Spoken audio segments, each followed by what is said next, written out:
नमस्कार मित्रों, मैं राम मोहन उपाध्याय अपने YouTube चैनल वेदिका उपाध्याय में आपका हार्दिक स्वागत करता हूं। मित्रों, आज के इस वीडियो में हम लोग करंट अफेयर्स के ऐसे प्रश्नों के ऊपर चर्चा करेंगे जो आगामी परीक्षाओं के दृष्टि से काफ़ी महत्वपूर्ण है। आगे बढ़ने से पहले आपसे यह अनुरोध है कि वीडियो को देखने के पश्चात आप सब्सक्राइब, लाइक एवं शेयर अवश्य करें। साथ ही साथ अगर आपका वीडियो से संबंधित या चैनल से संबंधित कोई सुझाव है तो उसे कमेंट बॉक्स में अवश्य लिखें। हमारा पहला प्रश्न है, निम्नलिखित कथनों में कौन सा कथन सही है। पहला कथन है, ब्लूमबर्ग बिलियनियर इंडेक्स द्वारा जारी रिपोर्ट में विश्व का सबसे अमीर व्यक्ति एलन मास्क है। यह कथन जो है पूर्ण रूपेण सही है, क्योंकि अभी जो हाल ही में जो रिपोर्ट आई है उसमें विश्व का सबसे अमीर व्यक्ति एलन मास्क हैं और अमेजन के संस्थापक जो हैं जेफ बेजोस द्वितीय स्थान पे पहुंच गए हैं। हमारा दूसरा कथन है, एलन मास्क स्पेस एक्स और टेस्ला के संस्थापक हैं और इनकी कुल संपत्ति 188.5 अरब डॉलर है। यह कथन भी पूर्ण रूपेण सही है। तीसरा कथन है, इस सूची में द्वितीय स्थान अमेजन के संस्थापक जेफ बेजोस को प्राप्त हुआ। यह कथन भी सही है। और चौथा कथन है, भारतीय उद्योगपति मुकेश अंबानी को इस सूची में 13वां स्थान प्राप्त हुआ है और इनकी कुल संपत्ति 74.3 बिलियन है। तो मित्रों, आज का जैसे ये है कि जो चारों कथन हमारे हैं, इसमें चारों कथन पूर्ण रूपेण सही है। और जो जेफ बेजोस हैं, जो अमेजन के संस्थापक हैं, उनको द्वितीय स्थान प्राप्त हुआ है और उनको पिछाड़ दिया है किसने? एलन मस्क ने, जो कि किसके संस्थापक हैं? टेस्ला कार बैटरी कार है उसके संस्थापक हैं और स्पेस एक्स अंतरिक्ष कंपनी है उसके भी संस्थापक हैं। नासा ने एक प्रक्षेपण किया था, उसमें स्पेस एक्स को उन्होंने सम्मिलित किया था। तो प्रश्न बन सकता है कि नासा ने किस कंपनी का या किस प्राइवेट निजी कंपनी का उपयोग प्रक्षेपण में किया था। तो आपकी यही स्पेस एक्स कंपनी है उसमें। तो इसमें हमारे कुल चारों कथन सही हैं। अच्छा, अभी हाल में ही फोर्ब्स रियल टाइम बिलियनियर की सूची आई थी, उसमें जेफ बेजोस को पहला स्थान प्राप्त हुआ था। लेकिन टाइम की इसमें रिपोर्ट आई है उसमें उनको द्वितीय स्थान प्राप्त हुआ है और एलन मस्क को पहला स्थान प्राप्त हुआ है। तो हमारा विकल्प ए, चारों कथन सही है, हमारा सही आंसर है। इसके बाद हमारा दूसरा प्रश्न है, निम्नलिखित में से सही कथन का चुनाव कीजिए।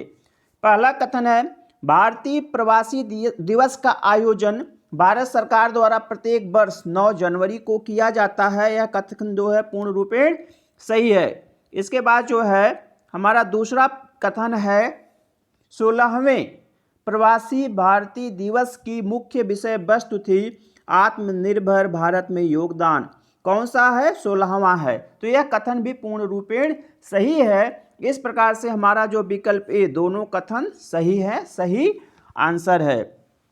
हम लोगों को मालूम है कि प्रवासी भारतीय दिवस का आयोजन भारत सरकार प्रत्येक वर्ष 9 जनवरी को आयोजित करती है। और चूंकि इस बार कोविड-19 का प्रकोप है तो 16वें प्रवासी दिवस ये 16वां है। क्रम में देखा जाए तो 16वां, अगर आ जाए 16वां, तो 16वां प्रवासी भारतीय दिवस है, इसका आयोजन वर्चुअल मोड में हुआ है।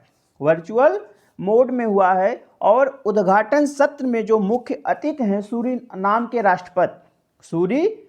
के राष्ट्रपति को मुख्य अतिथि बनाया गया है। हम लोगों को मालूम है, इसके पहले की वीडियो में हमने पढ़ा है कि सूरी नाम का राष्ट्रपति कौन है? चंद्रिका प्रसाद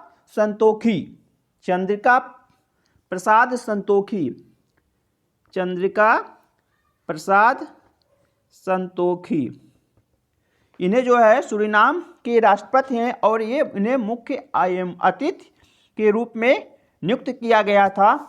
और हम इसकी जो विषय वस्तु है आत्मनिर्भर भारत में योगदान। हमारा अगला प्रश्न है 108वें भारतीय विज्ञान कांग्रेस का आयोजन किया गया। पहला विकल्प है कर्नाटक में, दूसरा विकल्प है पुणे में, तीसरा विकल्प है पंजाब में और चौथा विकल्प है इनमें से कोई नहीं। तो हमारा सही आंसर है विकल्प बी, पुणे में। जो हमारा 108वां विज्ञान कांग्रेस का आयोजन किया गया था वह कहाँ किया गया था? पुणे में। कब किया गया था? 3 से 7 जनवरी के मध्य में जो इसका आयोजन किया गया था। और वहाँ पे यूनिवर्सिटी है सिम्बायोसिस इंटरनेशनल विश्वविद्यालय, सिम्बायोसिस इंटरनेशनल यूनिवर्सिटी, यह पुणे में है। और यहीं पे जो है भारतीय विज्ञान कांग्रेस का आयोजन किया गया था, जो क्रम में कौन सा है? 108वां है। और इसमें जो है वहाँ की जो एक प्रोफेसर हैं डॉक्टर विजय लक्ष्मी सक्सेना को जो है इसका अध्यक्ष चुना गया था। यह भी प्रश्न जो है परीक्षा में पूछा जा सकता है कि उसकी अध्यक्ष कौन थी? तो डॉक्टर विजय लक्ष्मी सक्सेना। इसकी शुरुआत कब हुई है? भारतीय विज्ञान कांग्रेस की शुरुआत कब हुई है? 1914 से हुई है। कहाँ से? कलकत्ता उस समय था। कलकत्ता जो आज के समय में हमारा कोलकाता है। और इसका जो है थीम भी पूछा जा सकता है कि 108वें भारतीय विज्ञान कांग्रेस की थीम क्या थी? तो महिला सशक्तिकरण के साथ सतत विकास के लिए विज्ञान और प्रौद्योगिकी। नोट कर लीजिएगा इसे, महिला सशक्तिकरण के साथ सतत विकास के लिए विज्ञान और प्रौद्योगिकी जो है इसकी थीम थी। अच्छा, अगर ये प्रश्न पूछ लिया जाए कि 107वें भारतीय विज्ञान कांग्रेस का आयोजन कहाँ पे किया गया था, तो क्या बताएंगे? 107वें भारतीय विज्ञान कांग्रेस का आयोजन हुआ था कर्नाटक में। किस यूनिवर्सिटी में? University of agriculture sciences Bengaluru.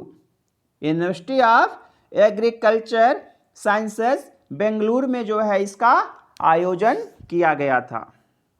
हमारा अगला प्रश्न है विश्व हिंदी दिवस मनाया जाता है। पहला विकल्प है 9 जनवरी, दूसरा विकल्प है 10 जनवरी, तीसरा विकल्प है 14 सितंबर और चौथा विकल्प इनमें से कोई नहीं। तो हमारा सही आंसर है विकल्प बी, 10 जनवरी। विश्व हिंदी दिवस जो है अभी हाल में ही 10 जनवरी को मनाया गया है। और राष्ट्रीय हिंदी दिवस कब मनाया जाता है? वह 14 सितंबर को मनाया जाता है। तो कंफ्यूज मत होइएगा। राष्ट्रीय हिंदी दिवस 14 सितंबर, विश्व हिंदी दिवस कब से मनाया जा रहा है? कब मनाया जाता है? 10 जनवरी को।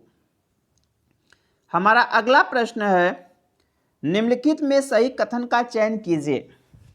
पहला कथन है देश के पहले chief of defence staff general Bipin Rawat नियुक्त हुए हैं। यह कथन जो है पूर्ण रूपेण सही है कि जो है जनरल बिपिन रावत जो हैं पहले चीफ ऑफ डिफेंस स्टाफ नियुक्त हुए हैं। और दूसरा कथन है वे चीफ ऑफ स्टाफ कमेटी के स्थायी अध्यक्ष होंगे। यह कथन भी सही है। हमारा तीसरा कथन है प्रधानमंत्री के प्रधान सलाहकार होंगे, प्रधान सैन्य सलाहकार होंगे। जो हमारा चीफ ऑफ डिफेंस है, सीओडी है, वह प्रधानमंत्री का सैन्य सलाहकार होगा। यह कथन जो है सही नहीं है। यह कथन सही नहीं है, बल्कि जो है वह प्रधानमंत्री के जगह रक्षा मंत्री होगा। रक्षा मंत्री के प्रधान सलाहकार होंगे। तो इस प्रकार से हमारा कथन ए एवं बी सही है और कथन सी जो है गलत है। तो हमारा सही आंसर होगा विकल्प डी, कथन ए एवं बी सही है। इसके बाद हमारा अगला प्रश्न है सही कथन का चुनाव कीजिए।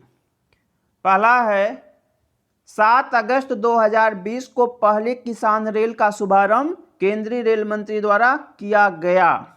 सही है, यह कथन जो है पूर्ण रूपेण सही है।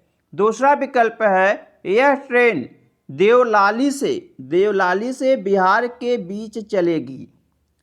तो यह कथन भी सही है। देवलाली कहाँ पे है? अगर आ जाए तो महाराष्ट्र में है।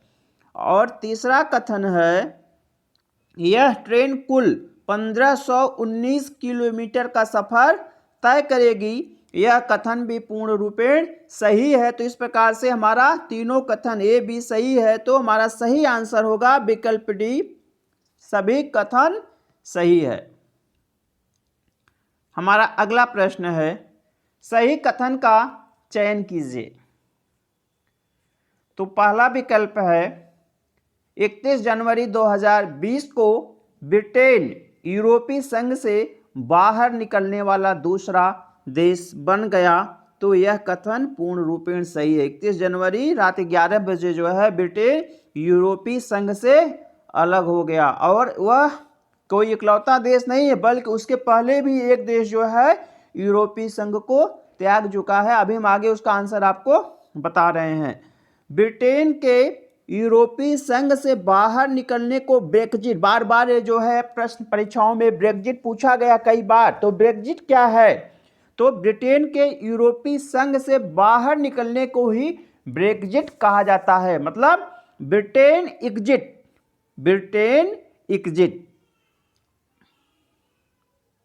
हमारा तीसरा कथन है ब्रिटेन का यूरोपीय संघ से बाहर निकलने से संघ में कुल 27 देश रह गए। तो यह कथन भी हमारा सही है। वर्तमान में कुल यूरोपीय संघ में कितने देश हैं? 27 है। और अंतिम कथन है यूरोपीय संघ से निकलने वाला प्रथम देश बेल्जियम है। नहीं, यह कथन जो है सही नहीं है, बल्कि जो है हमारा जो है प्रथम देश था ग्रीनलैंड। कौन था? ग्रीनलैंड। तो मेरा प्रश्न है सही कथन, मित्रों इसमें एक मिस्टेक हो गई है। इसमें जो है गलत हमें पता करना था कि कौन सा कथन गलत है। तो यहाँ सही की जगह गलत कर दीजिए। गलत कथन का चयन कीजिए या असत्य कथन का चयन कीजिए।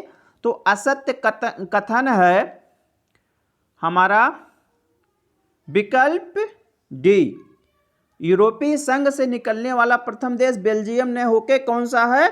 ग्रीनलैंड है। इसके बाद हमारा अगला प्रश्न है निम्नलिखित में से किसे टर्मिनेटर के नाम से जाना जाता है? पहला विकल्प है नेल्सन मंडेला, दूसरा विकल्प है महिंद्रा राजपक्षे, तीसरा विकल्प है गोटाबाया राजपक्षे और चौथा विकल्प है इनमें से कोई नहीं। तो हमारा सही आंसर है विकल्प सी, गोटाबाया राजपक्षे, जो श्रीलंका के राष्ट्रपति हैं। उन्हें टर्मिनेटर के नाम से जाना जाता है। नेल्सन मंडेला के विषय में हम लोग जानते हैं नस्लभेदी आंदोलन से संबंधित हैं और दक्षिण अफ्रीका के राष्ट्रपति पद को भी उन्होंने सुशोभित किया था। इसके बाद जो महिंद्रा राजपक्षे जो हैं ये जो है श्रीलंका के प्रधानमंत्री हैं। महिंद्रा राजपक्षे श्रीलंका के प्रधानमंत्री हैं और गोटाबाया राजपक्षे जो वहाँ के राष्ट्रपति हैं, जिन्हें टर्मिनेटर के रूप में जाना जाता है, और ये दोनों लोग भाई हैं। हमारा अगला प्रश्न है गांधी सिटीजन एजुकेशन प्राइज किस देश द्वारा प्रदान किया जाता है?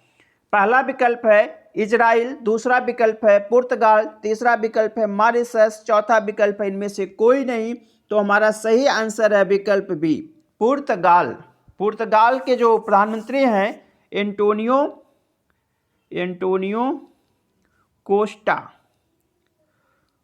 ठीक, उन्होंने जो है अभी जल्दी ही गांधी सिटीजन एजुकेशन प्राइज देने की घोषणा की है। और यह जो है इसकी हर साल की अपनी अलग अलग थीम होगी और जो है यह जो है शिक्षा समाज के क्षेत्र में कार्य करने वाले व्यक्तियों को प्रदान किया जाएगा। तो प्रश्न आता है गांधी सिटीजन एजुकेशन प्राइज किस देश द्वारा प्रदान किया जाता है? तो वह पुर्तगाल द्वारा प्रदान किया जाता है। हमारा अगला प्रश्न है, कौन सा कथन सही है? कौन सा कथन सही है? इसमें भी मित्र यही है, कौन सा कथन जो है सही नहीं है? कौन सा कथन सही नहीं है? तो आप लोग नहीं है पे ध्यान दीजिएगा। पहला है 14-15 फरवरी 2020 को तत्कालीन राष्ट्रपति डोनाल्ड ट्रंप, कहाँ के राष्ट्रपति? अमेरिकन राष्ट्रपति, भारत की यात्रा पर आए थे। तो यह कथन पूर्ण रूपेण सही है। ट्रंप ने साबरमती आश्रम का दौरा किया था, यह कथन भी सही है, क्योंकि ट्रंप ने जो है अहमदाबाद में ही लैंड किया था अमेरिका से, और वहाँ से लैंड करने उतरने के बाद जो है उन्होंने सबसे पहले जो है साबरमती आश्रम का दौरा किया था। अगला कथन है द्विपक्षीय वार्ता के दौरान दोनों देशों के बीच कुल 6 समझौतों पत्रों पर हस्ताक्षर हुए, यह कथन भी जो है सही है। और अंतिम कथन है, अमेरिका की प्रथम महिला ने अहमदाबाद के एक सीनियर सेकेंडरी स्कूल का भी दौरा किया था, यह कथन सही नहीं है। जो अमेरिका की प्रथम महिला मतलब जो डोनाल्ड ट्रंप की पत्नी थी मेलानिया ट्रंप ने जो है अहमदाबाद के स्कूल का दौरा नहीं किया था, बल्कि दिल्ली के एक सेकेंडरी स्कूल का दौरा किया था। और दिल्ली में जो कार्यक्रम चलाया जाता है हैप्पीनेस कार्यक्रम, उसमें जो है उन्होंने भाग भी लिया था। हमारा अगला प्रश्न है, नागरिकता संशोधन कानून 2019 पूरे देश में कब से प्रभावी हुआ? इंपॉर्टेंट प्रश्न है। पहला विकल्प है 11 दिसंबर, दूसरा विकल्प है 12 दिसंबर, तीसरा विकल्प है 10 दिसंबर और चौथा विकल्प है 10 जनवरी। तो हमारा सही आंसर, चूंकि प्रश्न पूछा जा रहा पूरे देश में कब से प्रभावी हुआ नागरिकता संशोधन कानून, तो हमारा सही आंसर है विकल्प डी, 10 जनवरी 2020 से जो है यह पूरे देश में प्रभावी हो गया नागरिकता संशोधन कानून। तो हमारा पहला विकल्प है 11 दिसंबर। तो जो 11 दिसंबर की तिथि है यह भी इसके दृष्टिकोण से काफ़ी महत्वपूर्ण है, क्योंकि 11 दिसंबर को इस कानून पर राज्यसभा ने हस्ताक्षर किया था। राज्यसभा ने हस्ताक्षर किया था। 12 दिसंबर को राष्ट्रपति ने इस पे हस्ताक्षर किया था और 10 दिसंबर को लोकसभा ने पारित किया था। तो ये तीनों तिथियां भी महत्वपूर्ण हैं। आगे जो है, तो मित्रों आज की वीडियो में मैंने कुल 11 प्रश्नों को रखा था जो आगामी परीक्षाओं के दृष्टि से काफ़ी महत्वपूर्ण, चाहे जो परीक्षा हो, चाहे वह जीआईसी प्रवक्ता की परीक्षा हो, विधानसभा आरओ की परीक्षा हो, सब इंस्पेक्टर की परीक्षा हो, कोई भी परीक्षा हो, सभी परीक्षाओं के लिए जो है ये प्रश्न महत्वपूर्ण है। तो मित्रों आज की वीडियो मैं यहीं पे समाप्त करता हूं और अतिशीघ्र जो है इसका अगला पार्ट लेकर आप लोगों के समक्ष उपस्थित होऊंगा। आप लोगों को बहुत बहुत धन्यवाद। नमस्कार।